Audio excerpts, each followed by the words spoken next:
اعوذ باللہ من الشیطان الرجیم، بسم اللہ الرحمن الرحیم۔ استقبال ماہ محرم کے عنوان سے اکثر و بیشتر لوگ سوال کرتے ہیں کہ استقبال ماہ محرم کے عنوان سے ایک مجلس پڑھ دیں۔ تو مسئلہ یہ ہے کہ استقبال ماہ محرم کے عنوان سے کہ یہ کیوں مثلاً جو ہے ہم کہتے ہیں کہ استقبال ماہ محرم کے عنوان سے یہ کام ہونا چاہیے، مجلس ہونی چاہیے، یہ ہونا چاہیے۔ وہ اس وجہ سے ہے کہ جو کام بھی انسان انجام دیتا ہے تو اس میں 3 سوال انسان کے ذہن میں جو وہ آتے ہیں کہ لیما کیوں اس کام کو ہم انجام دیں۔ دوسرا سوال آتا ہے لیمن کس کے لیے یہ کام انجام دیں، اور پھر تیسرا سوال آتا ہے کیفا کہ کس طریقے سے اس کام کو ہم انجام دیں۔ تو یقیناً یہ 3 سوال آپ کے ذہن میں بھی آ رہے ہوں گے، اور ماہ محرم بالکل نزدیک ہے، اس عنوان سے ہماری گفتگو بھی ہے کہ یہ کام ہم کیوں انجام دیں، لیما کیوں انجام دیں۔ تو یقیناً یہ کام اس لیے ہم انجام دیں کہ قرآن یہ کہہ رہا ہے وَمَن يُعَظِّمْ شَعَائِرَ اللَّهِ فَإِنَّهَا مِن تَقْوَى الْقُلُوبِ، کہ جو بھی شاعر اللہ کی تعظیم کرے گا۔ شاعر اللہ، شاعر کیا ہے؟ شاعر ہر مذہب کے لیے ہے کہ جو چیز بھی علامت ہو کسی مذہب کے لیے، نشانی ہو، اور جو چیز انسان کو پروردگار عالم کی طرف جب وہ لے کر جائے وہ شاعر بن جاتی ہے۔ تو یقیناً ہمارے لیے یہی ماہ محرم الحرام شاعر اللہ ہے۔ امام حسین علیہ السلام کا پورا وجود جو ہمارے لیے شاعر اللہ ہے۔ کیوں؟ اس لیے کہ محرم بھی اور خود امام حسین علیہ السلام بھی انسان کو پروردگار عالم کی طرف جو وہ لے کر جاتے ہیں۔ تو یقیناً یہ شاعر اللہ کی تعظیم وہی کرے گا کہ جس کے دل میں تقوی الہی ہوگا۔ اگر تقوی الہی ہے تو ہم یہ کام جو ہے وہ انجام دیں گے۔ اب دوسرا سوال یہ کہ لیمن کس کے لیے انجام دیں۔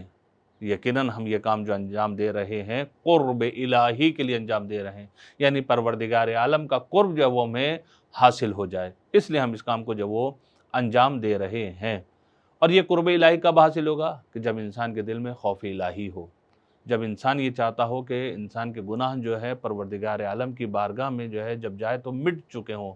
تو یقیناً اس لیے جو ہے ہم گریہ سید الشہداء، عزاداری سید الشہداء، سینہ زنی اور الا ماشاء اللہ ہم سارے کام جو وہ انجام دیتے ہیں قرب الہی کے لیے۔ اب تیسرا سوال ہے کیفا، کس طرح انجام دیں۔ اس کام کو اگر انجام دینا ہے تو ہمیں اس طریقے سے انجام دینا ہے کہ ان صلاتی و نسکی و محیایا و مماتی للہ رب العالمین، کہ جو کام بھی ہم کریں اللہ کے لیے کریں، یعنی ہمارا کام خلوص نیت کے ساتھ ہونا چاہیے، یعنی ہماری عزاداری سید الشہداء خلوص پر مبنی ہونی چاہیے۔ ہم یہ جو کام کر رہے ہیں اللہ کی خاطر کر رہے ہیں، اللہ کا قرب حاصل کرنے کے لیے کر رہے ہیں، پروردگار عالم کے لیے کر رہے ہیں۔ لیکن افسوس استقبال ماہ محرم کے عنوان سے میں عرض کروں کہ افسوس کے ساتھ کہنا یہ پڑتا ہے، نام و نمود ہمارے ہاں چلتا ہے کہ فلاں خطیب کو بلائیے۔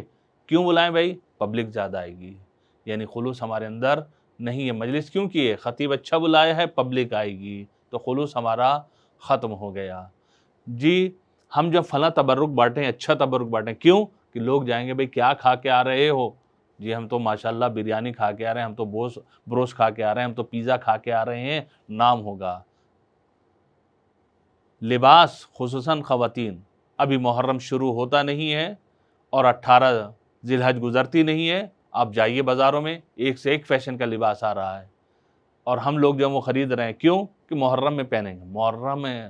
محرم الحرام غم کا دن ہے، غم کے ایام ہے، نہ کہ اچھا لباس اور انسان جو ہے شوخ لباس اور نہ جانے کیا کیا بہرحال آج کل آ گئے ہیں۔